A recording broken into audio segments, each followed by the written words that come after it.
तो हेलो जय हिंद साथियों, शिवम क्लासेस धनबाद में आपका स्वागत है। तो आशा करते हैं आप लोग अच्छे होंगे, स्वस्थ होंगे और मस्त होंगे।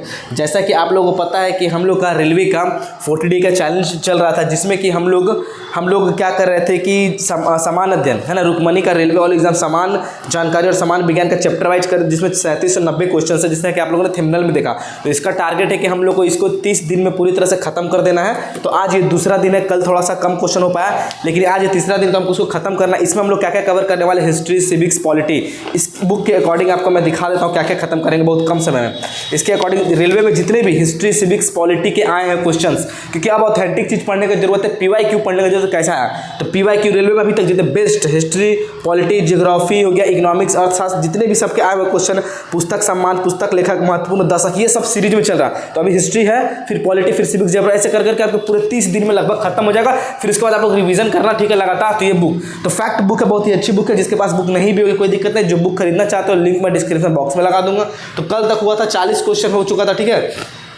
आज चलेंगे हम लोग 50वां नंबर क्वेश्चन से चलेंगे, ठीक है। 50 हो गया था क्वेश्चन, आज हम लोग पूरे खत्म कर देंगे हिस्ट्री को जितना आया हुआ है, ठीक है। उसमें टोटल 96 क्वेश्चन था, तो आज से 51 नंबर का क्वेश्चन स्टार्ट होगा, ठीक है, याद रखना है ना। आज से 51 नंबर का क्वेश्चन ये आपका स्टार्ट हो जाने वाले हैं, ठीक है। कुछ फैक्ट भी हम लोग लेकर के आए हैं ताकि आपको फैक्ट भी पता चले। चलो क्वेश्चन बोल रहा है यहाँ पे क्वेश्चन क्या बोल रहा है, नागा अर्जुन गुफाएं है ना, नागा अर्जुन गुफाएं कहाँ स्थित है ना।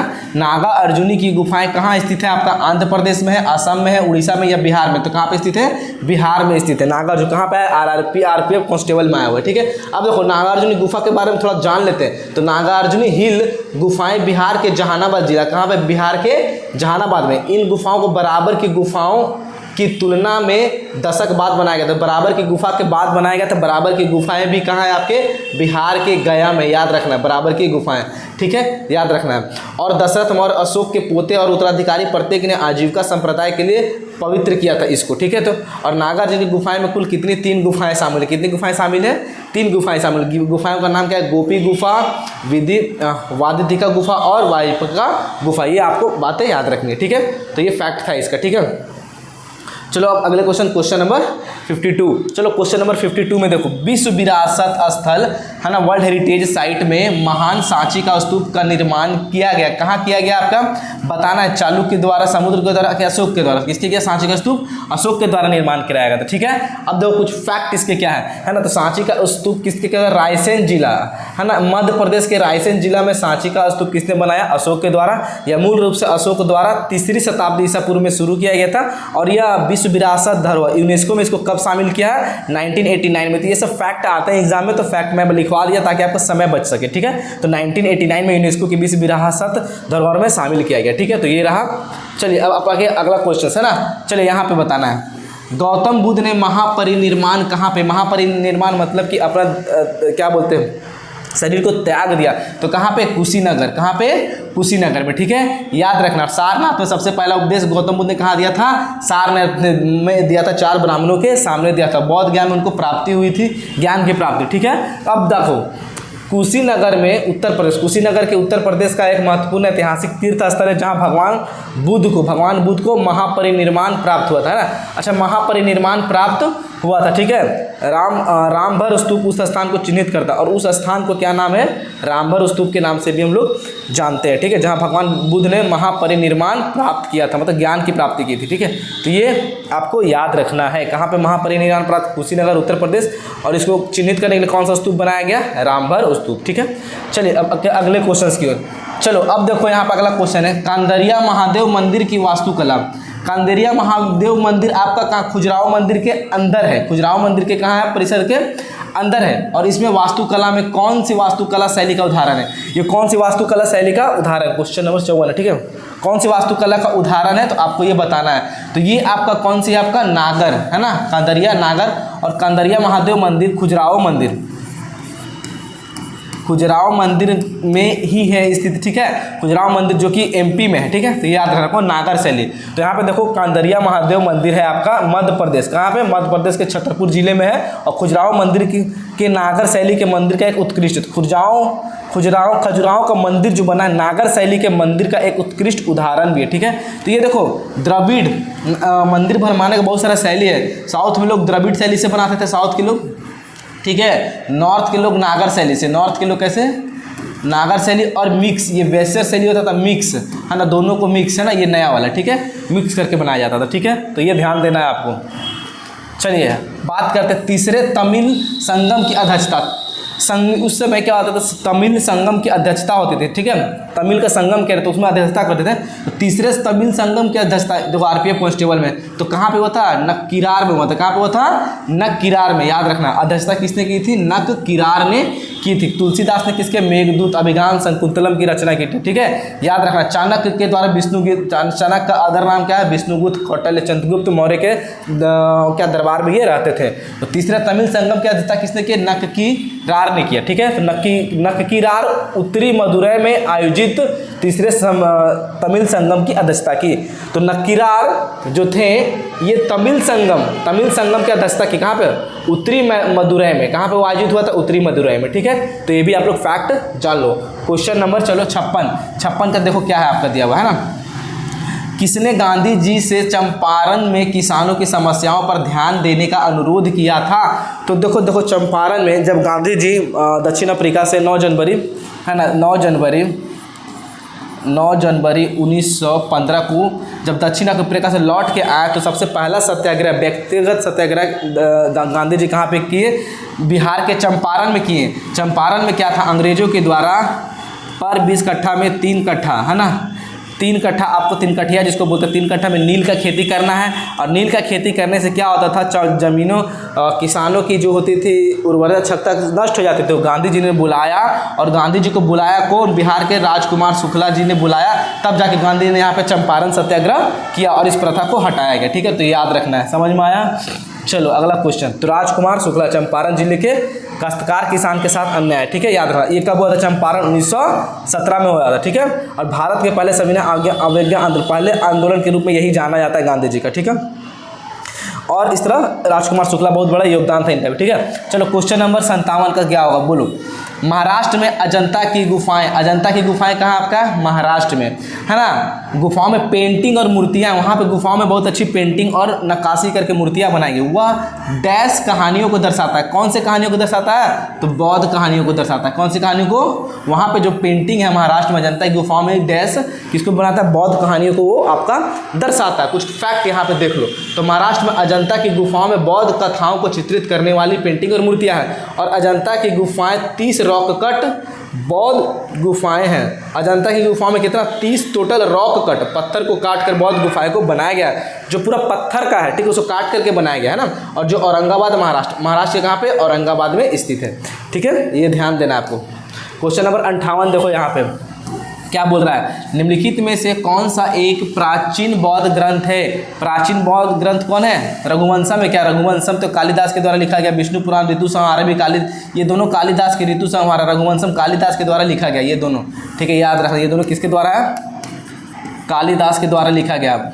तो बोला जा रहा है कौन सा प्राचीन बौद्ध ग्रंथ, बौद्ध ग्रंथ अभिधर्म कोश, कौन है, अभिधर्म कोश, है ना। और बौद्ध धर्म को प्रचार प्रसार के लिए अशोक ने धर्म महामात्र, एक पद होता है अधिकारी का जो प्रचार प्रसार करे, है ना, उसके लिए धर्म महामात्र की स्थापना की गई थी। और उसमें अपना बेटा और बेटी को श्रीलंका भी भेजा था। तो इसके अकॉर्डिंग बौद्ध ग्रंथ, प्राचीन बौद्ध धर्म ग्रंथ कौन है आपका, अभिधर्म कोश। तो यहाँ पढ़ते हैं, आचार्य वसुबंधु ने, किसने, आचार्य वसुबंधु ने सार्वस्त्यवाद सिद्धांत के अनुसार 4वीं या 5वीं शताब्दी में संस्कृत कविता अभिधर्म कोश की रचना की, ठीक है, याद रखना। और यह बौद्ध धर्म ग्रंथों की एक श्रेणी है। तो अभिधर्म कोश है जो कि बौद्ध धर्म ग्रंथों की एक श्रेणी है ना, जिसमें निहित है उस पर आधारित विचार, बौद्ध भिक्षाओं का उपयोग तथा बौद्ध धर्म शास्त्र और चेतना के सिद्धांतों को मोक्ष के सिद्धांत के रूप में विकसित करने का प्रकाश।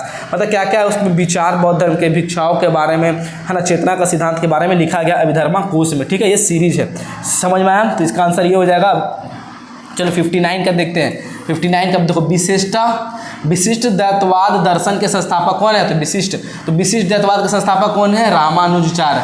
कैसे याद रखेंगे, देखो विशिष्ट मतलब एक ही भगवान, राम भगवान बहुत विशिष्ट थे, बहुत विशेष विशिष्ट, तो विशिष्ट से ऐसे आप लोग याद कर सकते हो, राम भगवान बहुत विशिष्ट थे, तो रामानुजाचार्य, ठीक है, याद रखना है रामानुजाचार्य। अब देखो इसके बारे में फैक्ट पढ़ो। रामानुजाचार्य की दार्शनिक नींव अद्वैतवाद थी।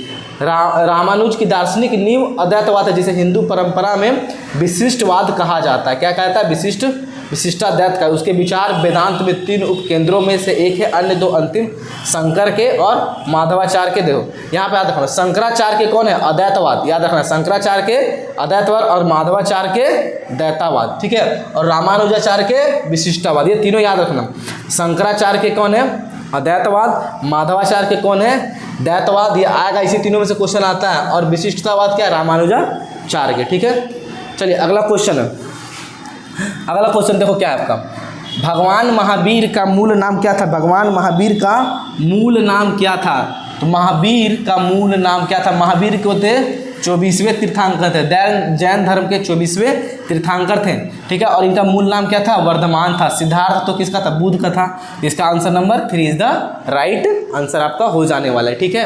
अब बात करते हैं वर्धमान महावीर के रूप में जन्मे भगवान महावीर जैन धर्म के अनुसार 24वें तीर्थंकर और अंतिम जैन, 24वें नंबर के और अंतिम थे यही महावीर, ठीक है। उन्होंने ऋजुपलिका नदी, अच्छा देखो महावीर को कहाँ पे ज्ञान प्राप्ति हुई?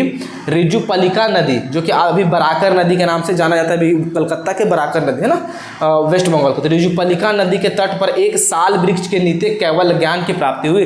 जैसे बौद्ध धर्म को पीपल गाछ के नीचे है ना, बोध गया में निरंजना नदी के किनारे ज्ञान की प्राप्ति हुई, उसी तरह महावीर को ऋजुपलिका नदी के किनारे, जो कि ऋजुपलिका को अभी आधुनिक समय बराकर नदी के नाम से जानते हैं, किस वृक्ष के नीचे? साल वृक्ष के नीचे केवल मतलब ज्ञान की प्राप्ति हुई। तो ये एक फैक्ट है, आपके लिए याद रखना है, ठीक है। चलो अब बात करते हैं क्वेश्चन नंबर 61 क्या दिया हुआ। महान साहित्यिक कृति, एक कृति है, साहित्यिक कृति है ना, साहित्य कृति है मृच्छकटिका का। मृच्छकटिका का लेखक कौन है? तो मृच्छकटिका के लेखक कौन है आपका? शूद्रक है। कौन है आपके मृच्छकटिका के लेखक? शूद्रक है, ठीक है ना। तो महान साहित्यिक कृति मृच्छकटिका है ना, ये मृच्छकटिका के लेखक कौन है? शूद्रक के द्वारा लिखा गया। कालिदास के ऋतु संहारम, अभिज्ञान संकुलम, ठीक है, ये सब लिखा गया था। तो शूद्रक किसके द्वारा लिखा गया? मृच्छकटिका के द्वारा, सॉरी शूद्रक के द्वारा, शूद्रक ने मृच्छकटिका को लिखा है। अब देखिए यहाँ पे Mrichchhakatika the clay cart, Mrichchhakatika को क्या बोलते हैं? द क्ले कोट, क्ले मतलब मट्टी का कोट है ना, एक संस्कृत नाटक है। मृच्छकटिका क्या? एक नाटक है, ठीक है, जिसे शूद्रक ने कब लिखा? 2री सदी में लिखा, ठीक है, याद रखना। और इसमें चारुदत्त नाम के एक युवक का एक धनी दरबारी वसंत सेना के प्रति उसके प्रेम के विषय में, किसके बारे में? चारुदत्त नाम का एक युवक है जो धनी दरबारी वसंत सेना के प्रति, मतलब वसंत सेना जो था धनी व्यक्ति था और वो चारुदत्त उनके युवक था वहाँ पे, ठीक है। तो ये दोनों के प्रेम के विषय के बारे में बताया गया। और मृच्छकटिका किसके द्वारा लिखा गया? शूद्रक के द्वारा। और ये क्या? संस्कृत नाटक है, जिसे द क्ले कोट के नाम से भी जाना जाता है इंग्लिश में, ठीक है। चलो अगला क्वेश्चन क्या देवा, निम्नलिखित में से कौन सा चंद्रगुप्त द्वितीय के 9 रत्नों में से एक था? तो चंद्रगुप्त के द्वितीय में 9 रत्न में से एक कौन था? बरामिहिर था। कौन था? बरामिहिर, ठीक है। विशाखदत्त, बरामिहिर एक था। NTPC CBT 1 2021 का लेटेस्ट क्वेश्चन, ठीक है। तो बरामिहिर एक है। तो याद रखना चंद्रगुप्त द्वितीय के 9 रत्न में कौन कौन थे? 9 रत्न में कौन थे? पहला था अमर सिंह, दूसरा था धनवंतरी, तीसरा था घटकपर, चौथे थे कालिदास, पांचवा था छनपनक, छठा था शंकु, सातवां था वरामिहिर, आठवां था वरुचि, नौवां था वेताल भट्ट। तो मेन इंपॉर्टेंट कौन कौन है? धनवंतरी थे, है ना, इसका औषधि, कालिदास लेखक ये थे, अमर सिंह जिसने अमर कोश की रचना की, ठीक है, और वरामिहिर, ये सब इंपॉर्टेंट है कि 1 2 3 4 इंपॉर्टेंट है। वरामिहिर जो थे नवरत्न में था। वरामिहिर उज्जैन के निवासी थे। कहाँ के थे? उज्जैन के निवासी थे, जिन्होंने 3 महत्वपूर्ण पुस्तकें लिखी। वरामिहिर की द्वारा पुस्तक इंपॉर्टेंट है, पंचसिंहात, बृहद संहिता और बृहद जातक। तो पंचसिंहात, बृहद संहिता और बृहद जातक भी वरामिहिर के द्वारा लिखा गया। ये इंपॉर्टेंट फैक्ट है, ठीक है, ये ध्यान देना। चलो तो एक के साथ कितना क्वेश्चन आपको याद हो रहा है, ठीक है। चलो क्वेश्चन नंबर 63 का क्या बोला? अशोक के प्राचीनतम प्राप्त अभिलेख निम्नलिखित में से किस लिपि में? अब अशोक के जो प्राचीनतम पुराने अभिलेख है किस लिपि में प्राप्त हुआ है? तो ब्राह्मणी लिपि में। किस लिपि में? ब्राह्मणी लिपि में। और अशोक के सबसे पहले अभिलेखों को पढ़ने में किसको सफलता मिली है? जेम्स प्रिंसेस को। जेम्स प्रिंसेस ने अशोक के सबसे पुराने जो अभिलेख है उसको पढ़ने में सुविधा लिखी है ना, जो कि ब्राह्मणी लिपि में लिखी गई थी। जेम्स प्रिंसेस ये क्वेश्चन आया हुआ था। क्या भारत में पाए जाने वाले सबसे पहले गुड़ पुराने लेख ब्राह्मी लिपि, सबसे पहले गुड़ पुरालेख कौन है? ब्राह्मी लिपि है, जो 3री शताब्दी से पूरा अशोक के शिलालेख से मिला है। और भारत के मध्य पूर्वी भाग में पाए गए अशोक के शिलालेख ब्राह्मणी लिपि का उपयोग करते हुए मगधी प्राकृति में लिखे गए, जबकि प्राकृतिक में खरोष्ठी लिपि का उपयोग करते हुए ग्रीक एवं अरमाइक लिपि का उत्तर पश्चिम में उपयोग किया गया। तो ये ध्यान आपको देना है। और याद रखना अशोक का जो सबसे पहले शिलालेख है उसको ब्रिटिश और इतिहासकार जेम्स प्रिंसेस ने 1837 ईस्वी में पढ़ा था। ठीक है, ये ध्यान देना है सबसे पहले आपको। चलो क्वेश्चन नंबर 64 क्या बोल रहा है? चंद्रगुप्त प्रथम के बाद गुप्त साम्राज्य की बागडोर किसने संभाली? तो समुद्रगुप्त। चंद्रगुप्त के बाद उसके कौन रहा? समुद्रगुप्त बागडोर आपका संभाला है। श्रीगुप्त तो शायद अंतिम था। ठीक है, याद रखना है ना। तो समुद्रगुप्त जो है, समुद्रगुप्त चंद्रगुप्त के बाद तीसरे नंबर है ना। आपको कितना नंबर बोला है? सॉरी, बाद प्रथम के बाद गुप्त साम्राज्य समुद्रगुप्त ने संभाला। दूसरे नंबर के शासनकाल यहाँ दिया 335 से 380।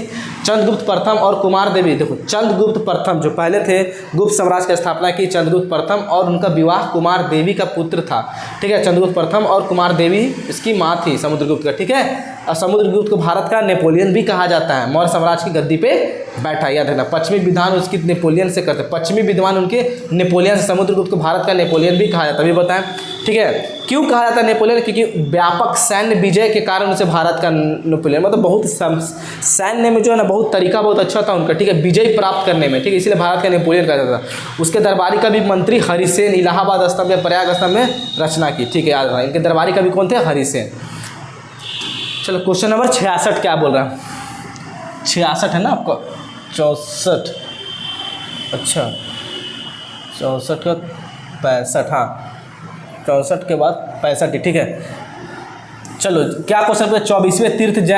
24वें जैन तीर्थाकर का नाम क्या था? ये तो महावीर है, आपको पता ही है। ठीक है, महावीर के बारे में पता है। ऋजुपलिका नदी के किनारे साल वृक्ष के नीचे इनको प्राप्त हुए। तो भगवान महावीर 24वें तीर्थांकर, उनका जन्म 599 ईसा पूर्व। देखो अगला फैक्ट ये भी आ गया अब, है ना, ये ध्यान देना। तो भगवान महावीर के बारे में क्या दिया हुआ? रानी त्रिशला ने गर्भ धारण करने के पश्चात 14 स्वप्न, है ना, कुछ लोग 16 स्वप्न मानते हैं, है ना। तो ये उसके बारे में फैक्ट है। ठीक है, 66 का देखो, मुद्रा राक्षस किसके द्वारा लिखा गया है? मुद्रा राक्षस, ये मुद्रा राक्षस किसे? विशाख दत्त के द्वारा लिखा गया है, बहुत फेमस है। ठीक है, मुद्रा राक्षस विशाख दत्त के द्वारा लिखा। तो मुद्रा राक्षस विशाख दत्त द्वारा 4वीं शताब्दी द्वारा संस्कृत में लिखा गया एक ऐतिहासिक नाटक है। तो मुद्रा राक्षस भी ऐतिहासिक नाटक है। मृच्छकटिका शूद्रक के द्वारा लिखा गया था। यह उत्तर भारत में राजा चंद्रगुप्त मौर्य के सत्ता में आने का वर्णन है। तो मुद्रा राक्षस बहुत सारे लोगों को नहीं पता, इसमें क्या है? राजा चंद्रगुप्त जब सत्ता में आया तो उनके बारे में इसके ऊपर मुद्रा राक्षस में लिखा गया विशाख दत्त के द्वारा। चलो बताना आपको फैक्ट कैसा लग रहा है। ठीक है, 67 का बताना। कालिदास द्वारा लिखे गए नाटक अभिज्ञान शकुंतलम में शकुंतला का पुत्र कौन था? अभिज्ञान शकुंतलम कालिदास के द्वारा एक लिखा गया नाटक है, उसमें बताना है आपको शकुंतला का पुत्र कौन था? भरत। शकुंतला का पुत्र कौन था? भरत था। ठीक है, तो कालिदास का नाटक अभिज्ञान प्राचीन संस्कृत साहित्यक है। संस्कृत साहित्य याद रखना, नाटकों में से एक है। दुष्यंत और शकुंतला का, तो शकुंतला और दुष्यंत का भारत नाम का एक पुत्र था। दुष्यंत और शकुंतला का जो पुत्र था वो था भरत नाम था। ठीक है, और इसी के बारे में लिखा गया है, जो बाद में भारत के सम्राट बना। ठीक है, तो भरत से ही भारत का नाम पड़ा।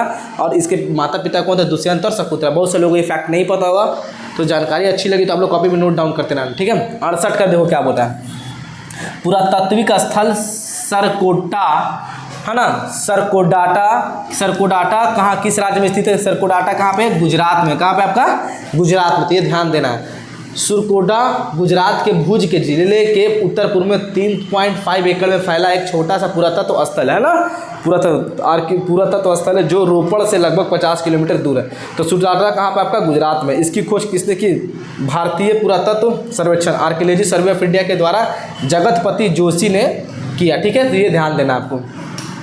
चलो क्वेश्चन नंबर 69 क्या बोल रहा है? क्वेश्चन नंबर अशोक तर्क सिद्ध रूप से प्रारंभिक भारत के सबसे प्रसिद्ध शासक थे जिन्होंने कलिंग पर विजय प्राप्त किया। अशोक को चक्रवर्ती राजा सम्राट की उपाधि, क्योंकि भारत के लगभग उत्तर दक्षिण पश्चिम सभी कोनों में भारत का साम्राज्य उसमें बहुत बड़ा था। ठीक है, तो सभी विजय प्राप्त की। वे डैश के पोते थे। किसके पोते थे? तो वे किसके? चंद्रगुप्त मौर्य के पोते थे। सबसे पहले चंद्रगुप्त मौर्य का बेटा बिंदुसार के बाद अशोक, तो ये इसके पोते थे, चंद्रगुप्त मौर्य के पोते थे। ठीक है, याद रखना। तो अशोक मौर्य चंद्रगुप्त मौर्य के पोते थे। उन्होंने 268 से लेकर 232 ईसा पूर्व तक पूरे भारतीय उपमहाद्वीप पर शासन किया। इसीलिए चक्रवर्ती सम्राट अशोक बोला जाता है कि पूरे भारतीय उपमहाद्वीप एक छत्र राज करने वाले ये अशोक थे। उसके जैसा उस समय कोई नहीं था। ठीक है, याद रखना। क्वेश्चन नंबर 70 क्या बोल रहा? सत्यमेव जयते उद्धरण भारत का राष्ट्रीय प्रतीक है। सत्यमेव जयते पर देवनागरी लिपि में अंकित है ना, का सत्यमेव जयते उद्धरण भारत का उद्धरण कहाँ से लिया गया? तो ये उद्धरण कहाँ से लिया गया आपका? मुंडक उपनिषद से। कहाँ से लिया गया? मुंडक उपनिषद से लिया गया। अब पढ़ो तो देखो, सत्यमेव जयते, सत्य की ही जीत होती है, इसका अर्थ यही होता है।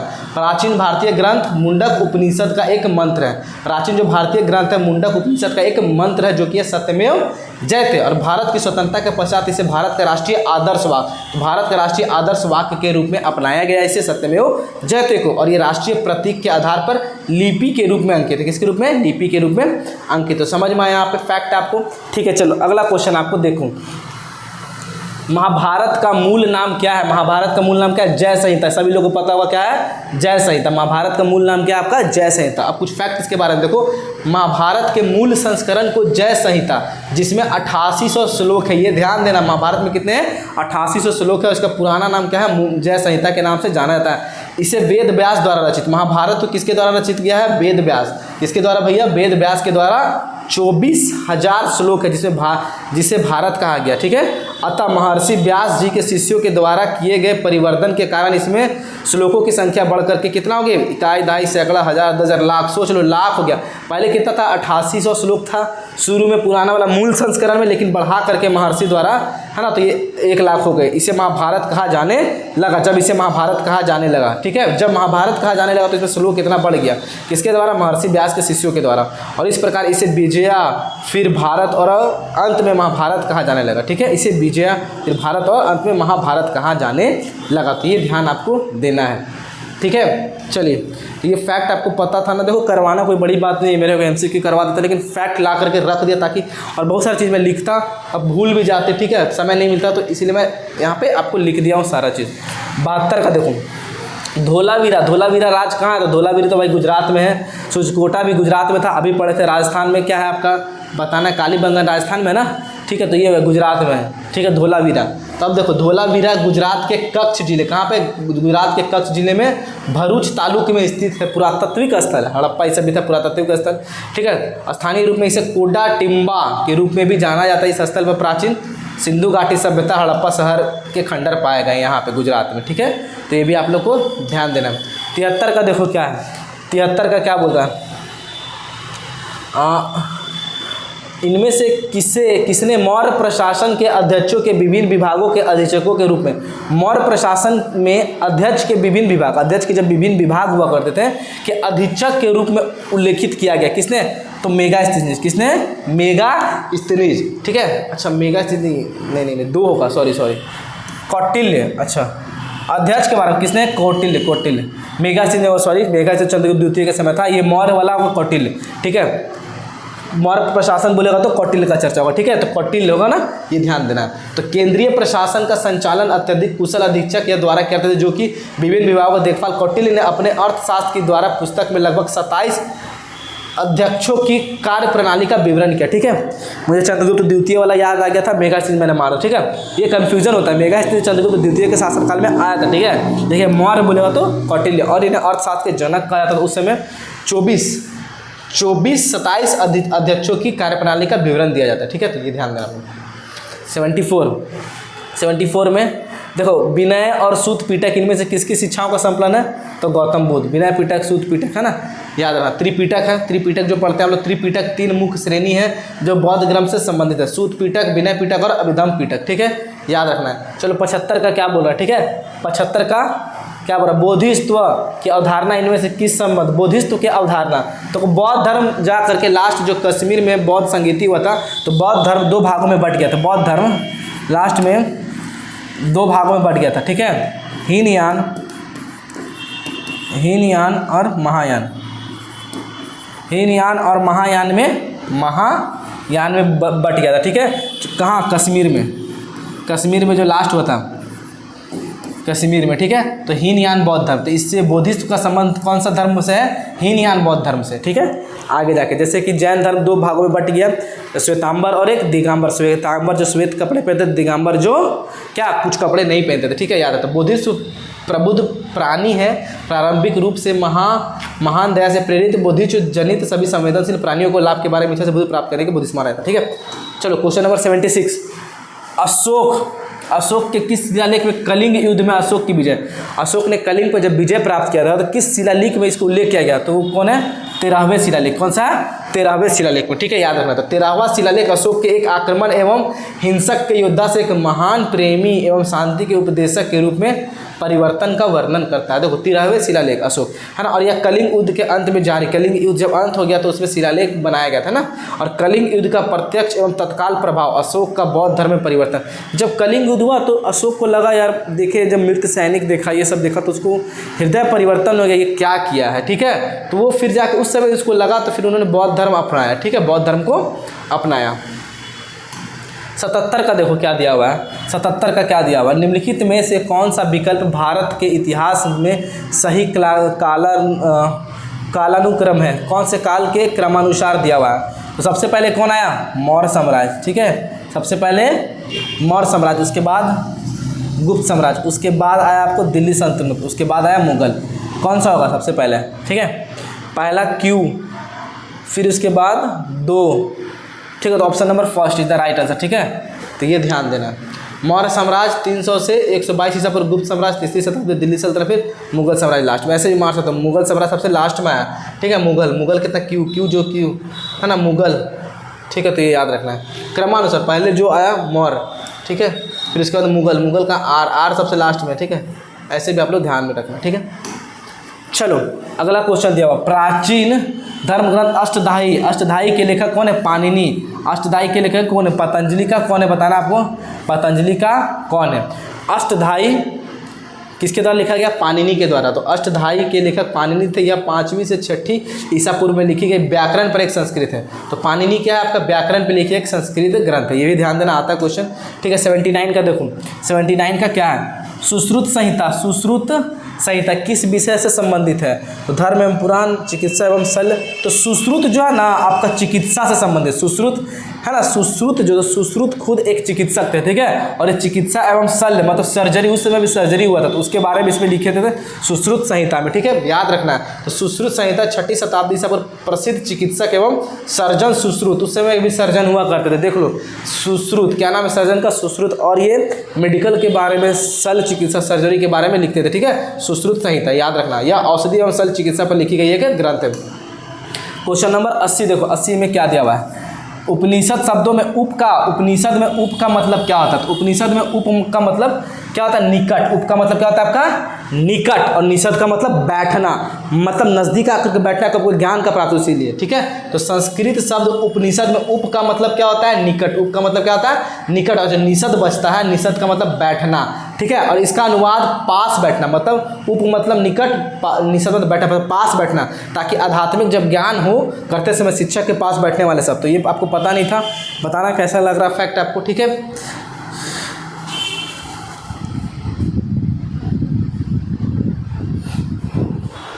तो चलिए जल्दी क्वेश्चन को खत्म भी करना है हमको, ठीक है। क्वेश्चन नंबर 81 निम्नलिखित में से कौन सा बौद्ध धर्म से संबंधित एक पवित्र ग्रंथ है, तो त्रिपिटक याद है, सूत पिटक, विनय पिटक, अभिधम पिटक, ये त्रिपिटक याद रखना है आपको, है ना, सूत पिटक, अभिधम पिटक और विनय पिटक, ठीक है, ये याद रखना। चलो अभी एनालिसिस करवाएं 82 का देखो क्या दिया हुआ, ऐतरेय उपनिषद डैश के ऐतरेय आरण्य की दूसरी पुस्तक के 4, 5, 6 अध्याय से संबंधित है और इसे सबसे पुराना उपनिषद मानते। कौन सबसे पुराना, जब भी बोल दिया तो ऋग्वेद, सबसे पुराना क्या बोलेंगे, ऋग्वेद।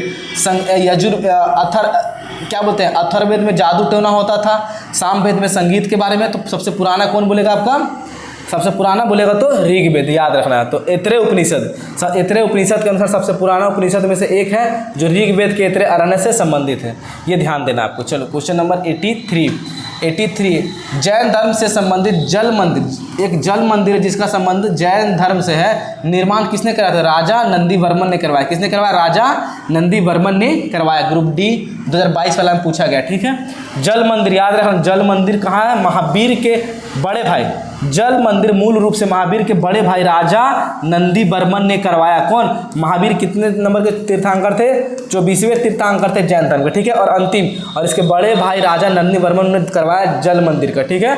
और यह मंदिर 24वें जैन तीर्थंकर जैन धर्म उपदेश महावीर को समर्पित है। किसको समर्पित है? महावीर को समर्पित है, जो उनके अंतिम संस्कार के स्थान को चिन्हित करता है। और यह बिहार के पावापुरी में, जल मंदिर कहाँ? बिहार के पावापुरी में है। ठीक है, तो जब भी आप लोग बिहार जाइए तो एक बार जरूर घूमिए यहाँ पे। ठीक है, क्वेश्चन नंबर 84, निम्नलिखित में कौन सा ग्रंथ वैदिक साहित्य का हिस्सा नहीं है? वैदिक साहित्य का हिस्सा नहीं है, वैदिक साहित्य का हिस्सा है वेद। वेद से रिलेटेड, ब्राह्मण भी वेद से है, ये भी है, ये नहीं था। ठीक है, तो इसके अकॉर्डिंग, क्वेश्चन के अकॉर्डिंग आपका आंसर क्या हो जाएगा? त्रिपिटक। ठीक है, आंसर क्या हो जाएगा आपका? Question number 4। ठीक है, त्रिपिटक बौद्ध धर्म से ना, पीटक जिसका शाब्दिक अर्थ है बांस या लकड़ी से बना टोकरी, ये बक्सा बौद्ध धर्म ग्रंथ एक संग्रह है। ठीक है, तो बौद्ध धर्म में 3 पिटक है, सूत पिटक, विनय पिटक और अभिधंग। ठीक है, चलो क्वेश्चन नंबर 85 का आपका कितना क्वेश्चन? अब ज़्यादा नहीं होगा।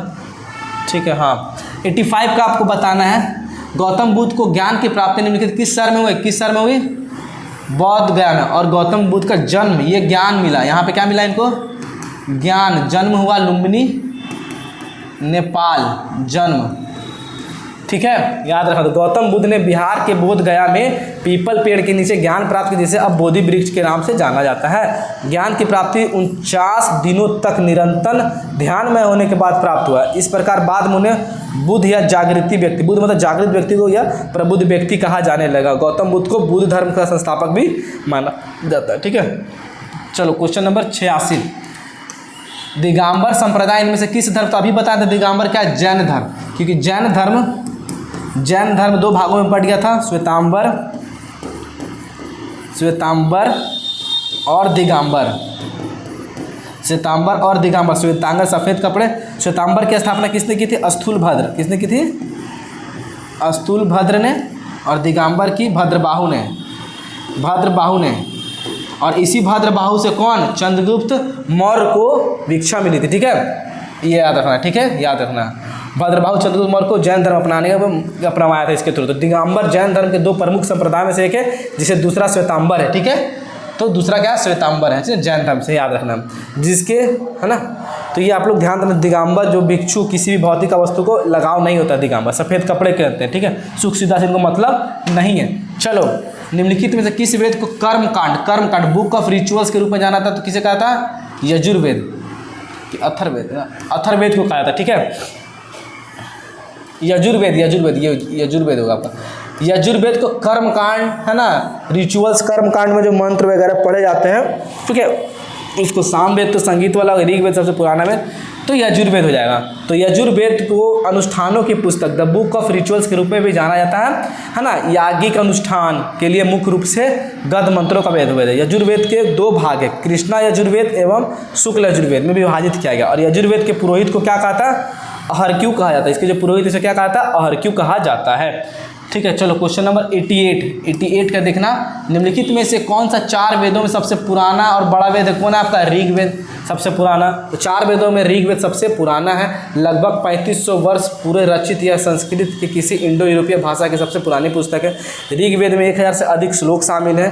ठीक है, तो अन्य बाकी सब इससे ही आधारित है। ठीक है, ऋग्वेद में टोटल 10 मंडल हैं, है ना। और इससे गायत्री मंत्र विश्वामित्र ऋग, तो गायत्री मंत्र जो भी है ऋग्वेद से लिया गया। ठीक है, और इसके रचनाकार कौन है? विश्वामित्र। तो ये भी आप लोग फैक्ट देख लेना।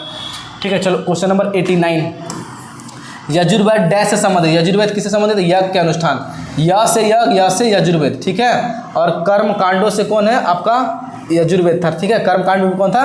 यजुर्वेद। ठीक है, तो ये देखिए यजुर्वेद जिसे अनुष्ठानों की पुस्तक, यज्ञ वगैरह हो मंत्र पढ़ा जाने वाला, याद रखना है ना। यजुर्वेद को पुरोहित की अहर्क्यू कहा जाता है। ठीक है, ये 2 क्वेश्चन आ सकता है। 90 नंबर का देखो क्या दिया हुआ। प्राचीन भारतीय महाकाव्य, सबसे प्राचीन भारतीय महाकाव्य कौन है भाई? महाभारत का अब तक ज्ञात सबसे लंबा महाकाव्य है, जाना था। और इसे अब तक लिखे गए सबसे लंबे महाकाव्य के रूप में वर्णित किया गया। तो महाभारत सबसे प्राचीन है ना, ये याद रखना।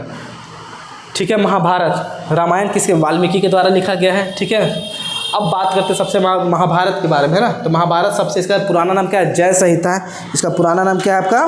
जय संहिता है। सबसे लंबा ज्ञात महाकाव्य कविता है, अब तक लिखी गई सबसे लंबी कविता के रूप में वर्णित किया गया है ना, याद रखना। ठीक है, ये सब पढ़ा चुके हैं आप लोगों। चलो अगला क्वेश्चन क्या है? त्रिपिटक इनमें से किस धर्म का पवित्र ग्रंथ है? तो बौद्ध धर्म का। त्रिपिटक तो बौद्ध धर्म से बार बार क्वेश्चन रिपीट हो रहा है। त्रिपिटक जिसका अर्थ है ट्रिपल बास्केट, है ना, बांस की लकड़ी का। बौद्ध पवित्र शाखाओं का त्रिपिटक ग्रंथ के 3 मुख्य श्रेणियाँ बना है ना। सूत पीटक, विनय पीटक और अभिधम, तो त्रिपीटक के अंदर ये पढ़े हम लोग। 92 का देखो, 92 का क्या दिया हुआ है, निम्नलिखित में से कौन सा स्थान जैन धर्म से संबंधित नहीं है, जैन धर्म से संबंधित नहीं है, जैन धर्म से संबंधित आपका नहीं है। पार्श्वनाथ दिलवाड़ा का जैन मंदिर तो है, Kushinagar, question number answer number 4 होना चाहिए, ठीक है। ये आप कुशीनगर नहीं है, कुशीनगर को जैन धर्म संबंधित, दिलवाड़ा का जैन मंदिर यहाँ है। पार्श्वनाथ ये भी है, श्रवणबेला गांव में भी जैन धर्म का बहुत बड़ा मंदिर है, श्रवणबेला का, जिसे बाहुबली की मृत्यु बोलते हैं। दिलवाड़ा का जैन मंदिर माउंट आबू पे, पार्श्वनाथ तो है ही, ठीक है, ठीक है, याद रखना है। तो कुशीनगर उत्तर प्रदेश में एक महत्वपूर्ण लोकप्रिय बौद्ध तीर्थ स्थल है। क्या है यहाँ पे, बौद्ध तीर्थ, जहाँ गौतम बुद्ध से संबंधित है, ठीक है, ये ध्यान देना। और जहाँ पे महापरिनिर्वाण होता था उनका अंतिम संस्कार, बौद्ध भगवान का अंतिम संस्कार भी यहीं पे हुआ था, सारनाथ, कुशीनगर में, ठीक है। अशोक ने कुशीनगर में एक स्तूप भी बनवाया, अशोक ने यहीं पे जहाँ पे बौद्ध की मृत्यु हुई यहाँ पे एक स्तूप भी बनवाया और बुद्ध के परिनिर्वाण को चिन्हित किया, बुद्ध के परिनिर्वाण को चिन्हित भी करने के लिए स्तंभ बनाया, ठीक है। चलो 93 नंबर, क्वेश्चन नंबर 93, चारों वेद में से किस वेद को यज्ञ के लिए यजुर्वेद, य से यज्ञ, य से यजुर्वेद, बस सिंपल मार दो। यजुर्वेद यह बलि सूत्रों का वेद है ना, कर्म कांड अनुष्ठानों से संबंधित है, याद रखना, बलिदान, ठीक है। चलो बस क्वेश्चन नंबर 94 बहुत जल्दी खत्म हो गया, 94 है ना। जैनियों की सार्वभौम प्रार्थना नवाकार मंत्रों में नमो अहिरम का अर्थ क्या है, तो इसमें क्या है आपका, ठीक है, ये क्वेश्चन का आप लोग बताओ, ठीक है। जैनियों के लिए देखो, जैन धर्म से संबंधित है आपका, जैन धर्म है ना, तो जैनियों के सार्वभौम प्रार्थना तो क्या है, जैन के द्वारा सार्वभौम प्रार्थना है। नवकार मंत्रों में नमो अरिहंतानम का शाब्दिक अर्थ क्या होता है, तो ये होगा ऑप्शन नंबर 1, मैं उन सभी आत्माओं को नमन करता हूं जो अपने सभी गति कर्मों से मुक्त हो गई हैं, है ना। इसका मतलब ये याद रखना, ठीक है, मुझे भी नहीं जानकारी था। चलो क्वेश्चन नंबर ग्रुप डी का अच्छा क्वेश्चन है ना, 2022 में द्वितीय पाली में, देख लो ग्रुप डी का भी लेवल कैसा है। तो मैं उन सभी आत्माओं को ये वाला देख लेना आप लोग, ठीक है। 95 का, ठीक है, देखो, बृहद्रानायक, मुंडक और तैत्तरीय निम्नलिखित में से किस श्रेणी के धार्मिक ग्रंथों का उदाहरण, जातक, महाकाव्य या पुराण, उपनिषद है। क्या है, मुंडक है तो इस सब उपनिषद से ही आएगा, तैत्तरीय होगा, निम्नलिखित किस श्रेणी का है, तो उपनिषद से, ठीक है, याद रखो। तो बृहद्रानायक, मुंडका और तैत्तरीय वैदिक काल के कुछ प्रमुख उपनिषद है ना। मुंडक उपनिषद से क्या लिखा गया आपका, सत्यमेव जयते भी लिखा है, ठीक है, ये भी आपको ध्यान देना है, समझ में आया, तो ये देख लेना आप लोग।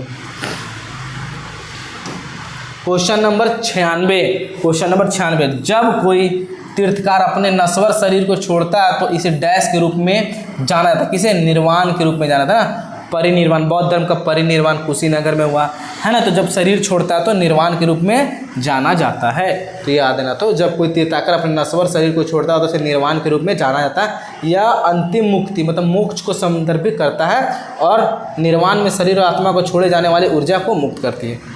तो कैसा लगा सेशन आप लोगों को कमेंट करके बताना जरूर, ठीक है। ये पूरा बुक को हम लोग लगभग 30 दिन में ख़त्म करते हैं। हिस्ट्री आज ख़त्म, 1-2 दिन में पॉलिटी ख़त्म हो जाएगा, फिर ज्योग्राफी ख़त्म, तो 30 दिन टारगेट है, क्योंकि 45 दिन तो बचा ही हुआ है, 40 दिन, 30 दिन में पहले ख़त्म करोगे तभी तो फिर बाद में जाकर के आप लोग रिवीजन करोगे। रिवीजन के लिए तो समय चाहिए ना, 30 दिन एकदम रटना है, ठीक है इसको। चलो तब तक के लिए धन्यवाद, जय हिंद।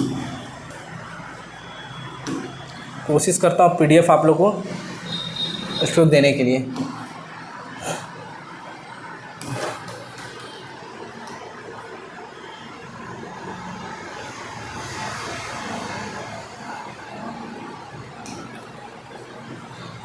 इसको मैं आप लोग को सेंड ही कर देता हूँ।